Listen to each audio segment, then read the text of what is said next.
Beberapa negeri ketika ini sedang dilanda banjir, di mana dua negeri paling terjejas teruk ketika ini iaitu Pahang dan Johor. Agensi Pengurusan Bencana Negara NADMA memaklumkan sehingga jam 8 pagi 5 Januari seramai 13,218 mangsa banjir telah dipindahkan di Pahang, manakala 5,484 mangsa lagi di Johor. Pagi tadi saya juga mengadakan sidang media dan telah mengumumkan atur gerak anggota dan aset-aset Angkatan Tentera Malaysia bagi membantu NADMA di negeri-negeri yang terjejas banjir melalui pelaksanaan OPS murni ataupun operasi murni. Selama 4,983 pegawai dan anggota LTM serta pelbagai aset termasuk 800 truk, bot, 197 bot dan lain-lain aset telah diatur gerak. Seperti yang saya telah umumkan sebelum ini, bahawa kita mempunyai SOP pengurusan bencana semasa pandemik COVID-19, termasuk SOP pengurusan banjir bagi mengelakkan penularan COVID-19 sewaktu banjir. SOP ini merangkumi pengurusan sebelum, SOP semasa memindahkan mangsa dan juga sewaktu di pusat pemindahan sementara.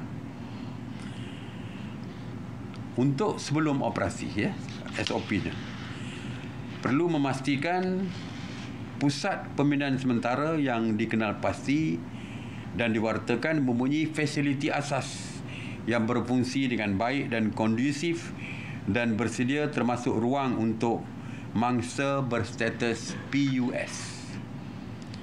Setiap pusat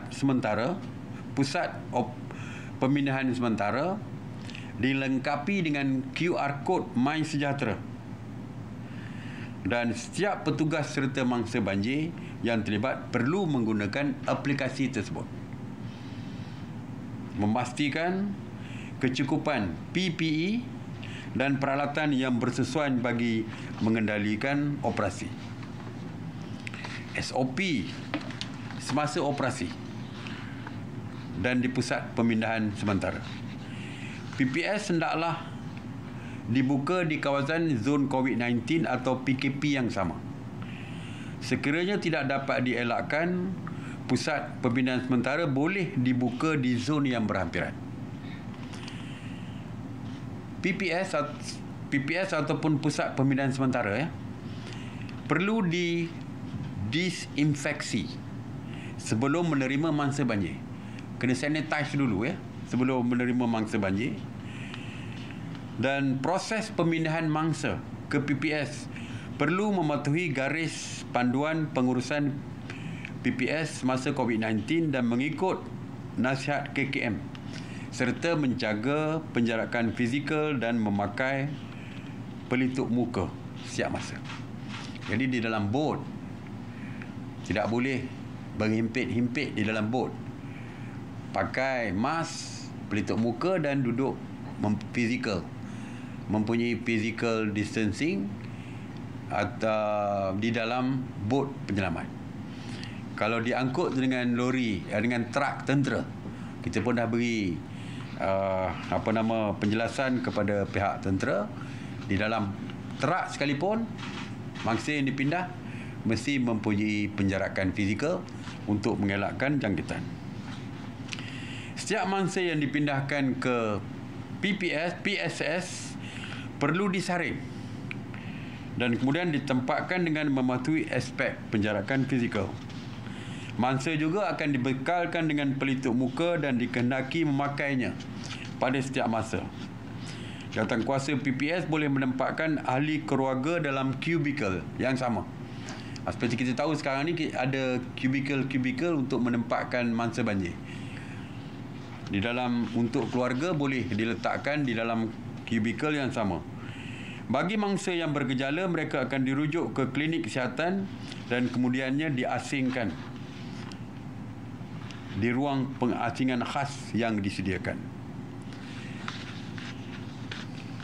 Kita sebenarnya meminta kepada pihak pusat pengurusan bencana daerah untuk menyediakan tempat yang lebih banyak jikalau mangsanya ramai. Sebab kita nak mengelakkan kesesakan berlaku di dalam kawasan pusat pemindahan sementara tersebut. Kalau dulu kita lihat ramai yang duduk bersesak, tidur atas lantai dan sebagainya.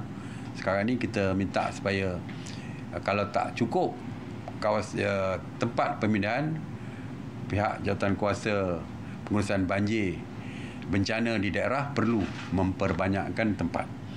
Dan juga mesti dipastikan dari segi kebersihan, tandas dan sebagainya mesti sentiasa dipantau dan dipastikan bersih. Mengenai penyediaan makanan juga, kalau dulu biasanya dibuat seperti kenduri, dengan memasak beramai-ramai, makan beramai-ramai dan sebagainya. Kini dengan SOP baru, penyediaan makanan dan minuman adalah secara berbungkus dan tidak boleh ada sebarang aktiviti memasak bergotong royong beramai-ramai sepanjang perpindahan tersebut. Aktiviti berkumpulan juga tidak dibenarkan.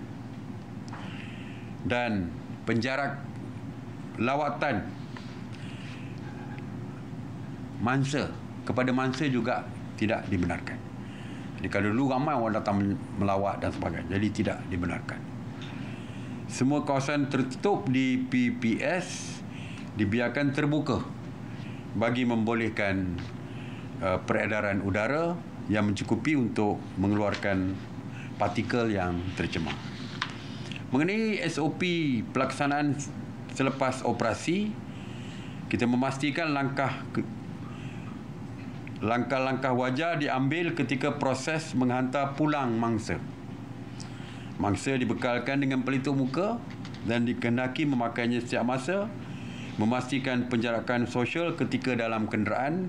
Ketika dihantar pulang, mangsa bergejala pastinya akan dirujuk ke klinik kesihatan. SOP terperinci berkaitan dengan banjir bolehlah dirujuk di laman Sesawang, NADMA dan MKN.